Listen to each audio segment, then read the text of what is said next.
Mas o ideal para o E melhor por do que não a país não gente seria se unir? sentar com todos? Não, eu não tenho como sentar com o pessoal do PSOL que deu a facada na barriga do meu pai, me desculpe. Essas pessoas querem nos ver assassinadas. É o tipo de pessoa que está por aí assassinando seus opositores. É a mesma coisa dizer, vai sentar com o pessoal que, enfim, é ligado lá ao PCC, que entra na favela sem trocar tiro, e não tem como você ter, porque aí é um princípio, é uma questão de valores. É o mínimo, é o básico que você tem para conversar com alguém. Não tem como conversar com alguém que quer me assassinar. O Lula com a gente já fica nos hotéis mais caros do mundo. Isso não tem cabimento. Imagina um cidadão lá com dificuldade para comprar um café, quase a R$ 100, né? Vai no mercado, vê o arroz e o feijão explodindo. Aí ele olha o Lula, tá no hotel 5 estrelas, tá dando recorde de lei, acho que foram 16 bi no passado, para a Lei Rouanet, para artista ficar indo sambar e receber prêmios internacional. Isso não é o país que a gente quer. Fala, meu povo, como é que vocês estão? Vocês estão bom? Eu espero que sim. E é o seguinte, Eduardo Bolsonaro resolveu dar as caras e deu uma entrevista exclusiva pro SBT News, falando aí, ó, tudo o que ele pensa. Ele abriu o jogo e teve uma fala bem interessante dele, que ele falou assim, ó, que pra ele se candidatar à presidência do Brasil o ano que vem, ele precisa que o Alexandre de Moraes ele seja sancionado para que ele não tenha nenhum tipo de retaliação. Ele explicou isso aí certinho, mas essa fala aí me chamou muita atenção. Vamos fazer o seguinte, ó. Antes da gente ver esse vídeo, só para contextualizar, se liga só nessa matéria, ó. Em ato esvaziado convocado pelo ex-presidente Jair Bolsonaro na Avenida Paulista neste domingo, aquela manifestação que teve agora no domingo, né? Um novo cenário sobre sua sucessão política começou a se delinear.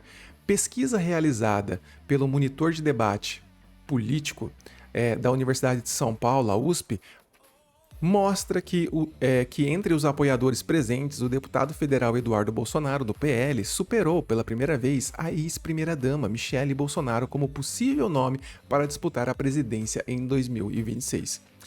Eu tô mostrando isso aqui porque me surpreendeu bastante. Honestamente, eu achava que a Michele estava bem à frente do Eduardo Bolsonaro. E aparentemente, não. O que você acha disso? De verdade, deixa aqui nos comentários se isso aí faz sentido pra você. O Eduardo Bolsonaro realmente tá à frente da Michele? Eu não sei. Honestamente, ó, eu achava que a Michele Bolsonaro era o nome mais forte, né?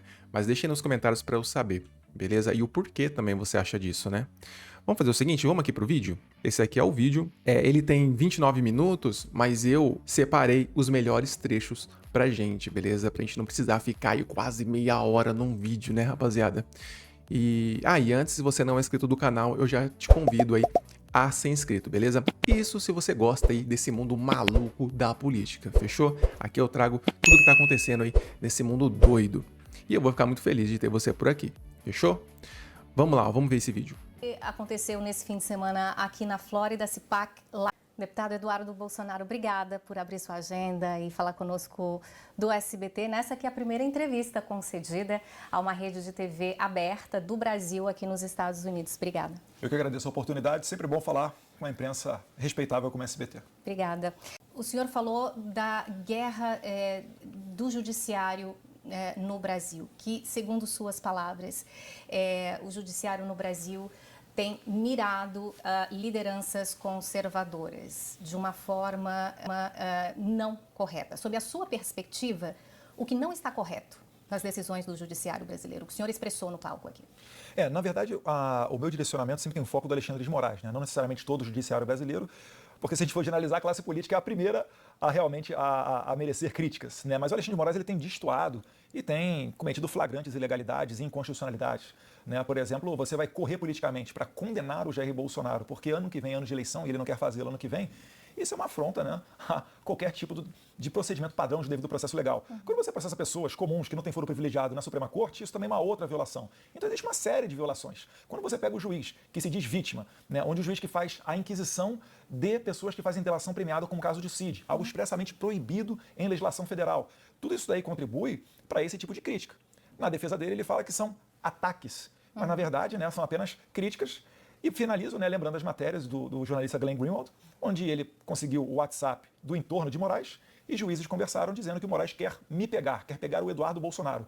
Essa é a pessoa que está abrindo investigações até hoje contra mim, devido à minha atividade aqui nos Estados Unidos, que eles próprios disseram há 2 meses atrás que era uma atividade legal.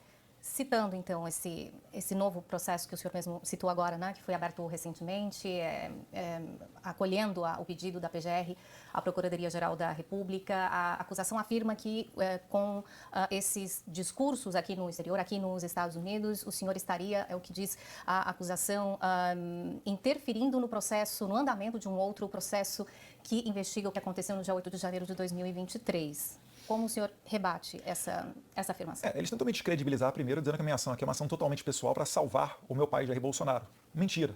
O Jair Bolsonaro nunca esteve na mesa das conversas que a gente tem aqui, seja na Casa Branca, seja no Congresso. É óbvio que a gente deseja uma anistia, porque isso daí significa o fim da perseguição política no Brasil. Existem diversos parlamentares que têm inquérito dentro do STF, parlamentares que são cotados, inclusive, para ganhar eleições, lideram disputas para a eleição de senador ano que vem, por exemplo, o Felipe Barros, no Paraná. Então, essa é que é a minha crítica. E não existe um ataque à soberania brasileira. As sanções são instrumentos legais à disposição dos Estados Unidos e que são aplicadas tradicionalmente a países considerados ditaduras. Venezuela, Irã, Cuba, Nicarágua. É que o Brasil cada vez mais está indo por este caminho ditatorial, onde é criminalizado fazer oposição. Não dá para encarar isso daí como uma democracia normal. Como o que aconteceu no dia 8 de janeiro de 2023 deveria ser investigado? Sim. Olha, como todas as manifestações da esquerda antigamente foram investigadas. Eu já vi policial legislativo tomar flechada na perna. Essas pessoas não foram sequer detidas. Eu já vi manifestações do MST onde 30 policiais militares foram feridos, dentre eles mulheres, pessoas que tiveram que tomar ponto na cabeça, traumatismo craniano. Ninguém foi para a cadeia. O 8 de janeiro, em que pese lamentável, triste, pode-se dizer até repugnante, foi um quebra-quebra de portas, mesas, não saiu ninguém ferido, não teve um tiro, não teve uma arma apreendida e ainda assim essas pessoas são acusadas de abolição violenta do Estado Democrático de Direito, formação de quadrilha armada, porque eles dizem que haviam militares ali da reserva que têm arma, mas as armas ficam em casa, ninguém puxou um fuzil, não teve apoio da polícia, não teve apoio do exército. Se você for num país que realmente vive uma ditadura e falar para eles, começar a descrever o 8 de janeiro e dizer para eles que isso foi uma tentativa de golpe, eles vão dar risada na nossa cara. Porque isso daí todo mundo sabe que, no máximo, é um crime impossível, o que no direito brasileiro penal não dá sequer cadeia. Coincidentemente, a gravação dessa nossa entrevista no domingo, 29 de junho, acontece no Brasil uma manifestação na Paulista, em São Paulo. O ex-presidente Jair Bolsonaro está lá. Algumas pessoas preocupadas com o estado de saúde dele. O senhor conversou com o seu pai antes dessa manifestação? Eu converso Está de alguma forma preocupado com Estou preocupado com o julgamento dele. A saúde nem tanto, né? Ele tem o apelido de cavalo, foi 17 anos atleta do Exército, 01 de turma dele da ESEFEX, na Escola de Educação Física, lá na Praia da Urca, na Praia Vermelha. E então a saúde dele, é claro, já tem 70 anos, não é nenhum garoto, mas não é o que mais me preocupa, sendo bem sincero. Tem muito mais preocupação com o ativismo judicial, que pretende jogar na cadeia um presidente que não teve nenhum enriquecimento ilícito, não causou nenhum dano ao contribuinte, muito pelo contrário, sai pelas ruas, ele é amado, enquanto o atual ocupante da cadeira presidencial jamais fez sequer uma demonstração pública de poder popular, né, a não ser alguns pequenos eventos regados, né, à sua militância, todos sabem como. Então, o que me preocupa muito mais é essa injustiça. Porque, Patrícia, no final das contas, eles querem enterrar o nosso movimento. Esse é o alvo do Alexandre de Moraes. Porque se Bolsonaro cair, vai cair toda a direita. Haverá uma disputa por uma nova liderança. Não haverá um apoio recíproco de lado a lado, sem uma liderança, para os nossos candidatos ao Senado no ano que vem. Então, essa é a grande tacada do Alexandre de Moraes. E isso daí vai abrir espaço para uma terceira via. Uma pessoa que faça, de repente, uma direita permitida, ou uma pessoa que venha a negociar tudo com o STF, enfim. Deixa eu dar os créditos aqui para essa repórter, porque ela tá sendo bem coerente nas perguntas e nos questionamentos, né? Porque em nenhum momento ela tá cortando o Eduardo Bolsonaro e a entrevista tá ficando bem fluida, né? Diferente de muitas repórteres aqui do Brasil que não se aguenta e tem que dar os seus pitacos particulares, né? Suas opiniões. Não é preciso ter, deputado, regras para o que é postado em redes sociais? Não é preciso definir isso num universo tão novo? Não é necessário? Não, porque a gente já tem... Independentemente do país. É que nós já temos mecanismos para fazer isso. Qual é a diferença de eu, numa praça pública, cometer um crime contra a honra, cometer um crime contra a honra escrevendo uma carta ou numa postagem? Pouco importa o meio que você utilize. Quem se sente ofendido já tem como ir à justiça e acessar isso daí. Eu não vejo motivo para fazer uma nova regulamentação, porque, na verdade, por trás dessa nova regulamentação está a censura. Veja só, o STF acabou de atropelar o Congresso mais uma vez, porque o Congresso já rechaçou votar essa matéria, e isto é uma decisão.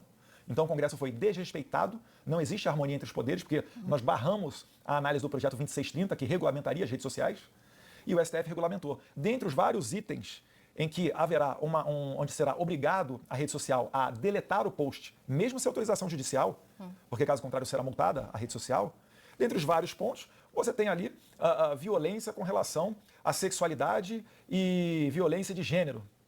Ora, se eu enxergo um homem vestido de mulher, eu não posso chamar de homem. Se eu chamar de mulher e aquilo ela se sentir ofendida, você não vai poder falar nada. Como é que vai ficar o âmbito das piadas? Vai passar a ser regra no Brasil o que aconteceu com o Léo Lins. Ou você acha que o humorista vai ficar confortável de fazer uma piada dessa e vai entrar o movimento LGBT, alguma coisa lá, e vai processar a pessoa, vai ser multada, vai ter que deletar o post? Não é o Brasil que eu quero. Em relação a o que disse, ou que definiu o Departamento de Estado, acredito que foi em abril, o Departamento de Estado aqui dos Estados Unidos anunciou uma política de restrição de vistos a estrangeiros e lideranças de outros países que atuem de forma a censurar americanos ou empresas americanas. Não houve naquela publicação, nessa determinação do Departamento de Estado, citação a nenhum nome de pessoa específica ou ao país. O senhor vê uma relação da decisão que foi tomada pelo Departamento de Estado com a realidade brasileira? Com certeza, né? Você pode ver. Mas a decisão foi estimulada pelo que acontece no Brasil? Com certeza. O Brasil é um laboratório para essas ideias de censura e causa uma grande preocupação. Nós já tivemos, inclusive, né, cidadãos americanos que tiveram expedidos mandados de prisão contra eles. Alexandre de Moraes expediu mandado de prisão contra Flávia Cordeiro, por exemplo, né, para não citar o caso de Alan dos Santos, Paulo Figueiredo, Rodrigo Constantino, entre outros jornalistas, ou a juíza Ludmila Lins Grilo. Mas nesse caso, por exemplo, uma cidadã americana fez um tweet aqui dos Estados Unidos, o Alexandre de Moraes não gostou, expediu mandado de prisão contra ela. Os Estados Unidos têm que sancionar o Alexandre de Moraes para se proteger, para evitar que esse vírus venha para cá. Pergunta a você, no Brasil, se uma pessoa acessar a Truth Social, ela não vê os vídeos. Porque os servidores da Truth Social utilizam servidores da Rumble, e a Rumble não pode estar no Brasil, está bloqueada. Se você estiver aí vendo o perfil, por exemplo, de um blog argentino, né, uma mídia argentina, que eu dei entrevista aqui no SPEC Latino, está fazendo a cobertura do evento, lá Direita Diário, no Brasil você não consegue ver, você precisa de um VPN. E graças a Deus que o Moraes não fez, igual ele fez no tempo do X, para finalizar, quando ele expulsou o X, onde ele falou que quem utilizasse VPN para ver as postagens do X incorreria em multa. Olha que absurdo, nem poder usar VPN você vai poder. Então, não dá para dizer que isso aí é uma democracia. O senhor mesmo fala aqui na entrevista e no palco da CPAC Latina, falou, né, sobre o que o senhor entende, a necessidade de sancionar o juiz brasileiro. A preocupação e a acusação que vem do Brasil é justamente ao fazer essas afirmações e esses contatos aqui, o senhor estaria atuando de forma a impedir um processo que está em julgamento no Brasil, agir contra os interesses do Brasil. O senhor não vê dessa forma? Não, eu nunca pedi liberdade ao Jair Bolsonaro. O que eu faço, na verdade, é algo muito mais suave do que a esquerda sempre fez. A esquerda foi para a AIA, Tribunal Penal Internacional, pedir a prisão de Jair Bolsonaro, chamando ele de genocida. Por que a atividade da esquerda é legal e a minha aqui nos Estados Unidos é ilegal? Inclusive, isso aí demonstra que o poder, né, das instituições americanas é muito maior do que qualquer organismo multilateral. O senhor acredita que o fato do Elon Musk, já que a gente citou aqui redes sociais, ele que é o dono do X, o antigo Twitter, o fato dele não estar mais oficialmente no governo de Donald Trump, isso afeta ou muda o andamento dos processos das big techs ou das empresas, não só ligadas a ele, que tem relação com o Brasil? Não, porque isso tudo está acontecendo não fruto de uma ação específica do Elon Musk. Né? Inclusive, o Elon Musk está sob investigação no Brasil, acredite se quiser. O Elon Musk está no inquérito das fake news no Brasil. E o Alexandre de Moraes já deu um recado, foi noticiado pela imprensa, de que ele sabe que ele vai ficar no STF até 2043. E o governo Donald Trump dura 4 anos. É dizer, ele está esperando a oportunidade para ultrapassar o governo Trump, quem sabe com uma nova administração de esquerda do Partido Democrata, ele fazer uma associação e utilizar os seus inquéritos brasileiros para perseguir Trump, né, Jason Miller, Elon Musk e várias outras autoridades do governo norte-americano. Eu espero que as instituições norte-americanas estejam cientes disso, porque certamente isso vai ocorrer. Está ocorrendo com a gente aqui. Se nada for feito, vai ocorrer com eles no futuro também, se esse cenário se configurar. O senhor chegou a encontrar o Elon Musk em algum momento, enquanto ele estava no governo? Patrícia, qualquer coisa que eu fale pode envolver outras pessoas. Eu agradeço a pergunta, né? Não estou me esquivando dela, mas eu estou falando que por razões óbvias, por a gente não viver uma democracia saudável, nós não podemos nos permitir publicizar determinados contatos que nós tenhamos ou não tenhamos. Dou como exemplo o deputado Gustavo Gaia, que não coincidentemente, depois de dizer que estava falando com o Elon Musk pelo telefone celular, 1 ou 2 semanas depois, a Polícia Federal deu uma batida na casa do deputado e apreendeu o seu celular. O senhor está aqui nos Estados Unidos licenciado, uma licença não remunerada? Sim. Com recursos pessoais? Sim. Ou de família? Como o senhor lida com notícias e críticas que vêm por conta do senhor estar aqui licenciado com recursos pessoais e não no papel de deputado? Na verdade, você faz política muito mais fora da atividade cartorária de Brasília. Né? Eu sou a prova viva de que o título de deputado, ele, obviamente, é interessante, pode te dar uma moral, mas as relações pessoais que a gente faz, e a gente só faz elas, né, em loco, elas são mais importantes, por vezes, do que os meros, com todo respeito, porque eu já fiz várias vezes, né, projetos de lei que tem uma dificuldade muito grande de ser aprovado e etc. Então, quando eu vim para cá, dei uma satisfação ao meu eleitorado, porque sou funcionário público, sou escravo da vontade daqueles que eu represento, mas eu tive um apoio muito grande deles E eles conseguiram perceber que a atividade que eu estou prestando aqui, ela é muito mais essencial do que a atividade que eu estava prestando lá na Câmara dos Deputados do Brasil. Então, inclusive, recebo pessoas oferecendo doações de Pix, eu recuso, né, porque eu consigo me sustentar aqui com o que eu tenho hoje em dia, agradeço, e a prova de que eles continuam me apoiando é que eu não paro de aumentar seguidores nas redes sociais. Acabei de romper a barreira de 6,3 milhões de seguidores no Instagram, por exemplo. Esse licenciamento da Câmara tem um prazo? Até final de julho, eu tenho que retornar ao trabalho. O que vai fazer? Quais são os Eu ainda não tomei essa decisão. Pode falar? Sim. Não, eu posso falar aqui em primeira mão para vocês, né? Eu ainda não tenho uma decisão tomada com relação a isso, até porque eu tenho que conversar com a minha esposa, isso passa pela família, passa por outros fatores, mas é muito provável de que eu não consiga retornar ao Brasil a tempo. Eu acredito muito que a gente vai conseguir sancionar o Alexandre de Moraes, essa sanção já deveria ter saído. Tem algo que o senhor possa dizer para Em ter duas essa oportunidades, eu posso falar, em duas oportunidades a sanção dele já teve data marcada para sair. E só não ocorreram devido a instabilidades políticas. A última delas foi o bombardeio de Israel ao Irã, e isso daí tomou a atenção de toda a Casa Branca, senão Moraes já estaria sancionado.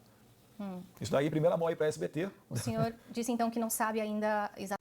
Ou seja, o chicote vai estralar para Alexandre de Moraes cedo ou tarde, hein?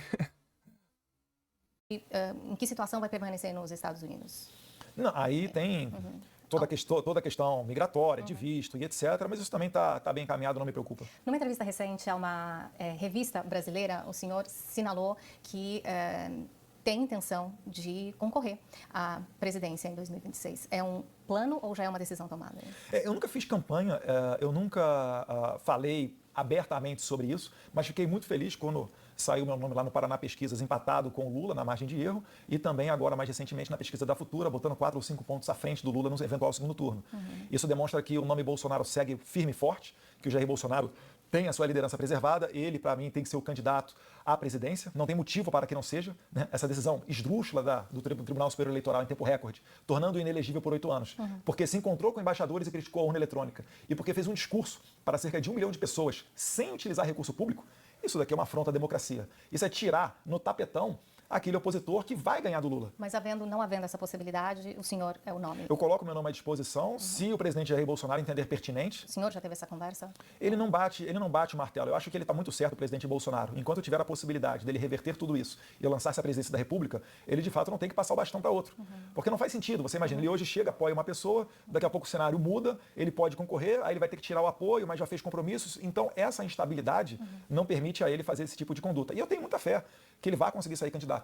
Porque caso seja o senhor o nome, como seria essa campanha estando aqui nos Estados Unidos? É que para eu ser o nome, a gente tem que sancionar o Alexandre de Moraes, para que eu tenha o conforto de retornar ao Brasil sem sofrer nenhuma retaliação. Né? Não cabe aqui, da noite para o dia, me condenar a 12 anos de cadeia por causa da minha atividade, que 2 meses atrás ele disse que era legal. Né? Então, tudo passa por isso, mas eu acho que a gente, no momento correto, tudo ao tempo de Deus, a gente vai conseguir ter um cenário mais claro de como é que será essa corrida de 2026. Como o senhor vê o Brasil hoje no cenário internacional? O senhor que já está aqui há algum tempo em relação à economia e também tema imigração, que foi tratado na CEPAC Latino aqui e que impacta os países da América do Sul e América Central. Sim, com certeza. Com relação ao tema migratório, eu vejo que é uma política interna deles. Eu não fico confortável para ficar comentando, dizendo se é certo ou se é errado, porque diz muito respeito a eles. Agora, é claro, morando aqui nos Estados Unidos, eu agradeço quando ele manda os criminosos do Trem da Arágua, ou quem sabe futuramente até do PCC, para as prisões do Nayib Bukele em El Salvador, eu fico muito mais feliz, porque são estupradores, são criminosos. Esse tipo de pessoa, de fato, tem que ser realmente deportada, extraditada e etc. Mas retornando à sua primeira pergunta, né, do Brasil, basta você tirar o termômetro para assistir da reunião dos BRICS, né, onde são os países historicamente aliados do Lula. Nem Putin, nem Xi Jinping se disponibilizaram para ir ao Brasil. E cada vez mais que o Lula se coloca a favor de grupos terroristas, ele torna mais pequeno, né? Torna o Brasil cada vez mais um anão diplomático. É que sobre Putin também recai a condenação de um tribunal e ele pode ser... Sim, mas o Maduro foi recebido na posse do Lula aqui no Brasil, né? Então, o desprestígio com o Lula ele acaba sendo notório quando o Putin, talvez por receio disso daí, né, não queira vir ao Brasil. Mas o Brasil não tem mais espaço em lugar nenhum no mundo. O Lula quer ser mediador tomando partido de terroristas. Ninguém vai levar isso daí a sério. Ele recebe navios do Irã de guerra sancionados pelos Estados Unidos, navios que já foram acusados de tráfico de terroristas.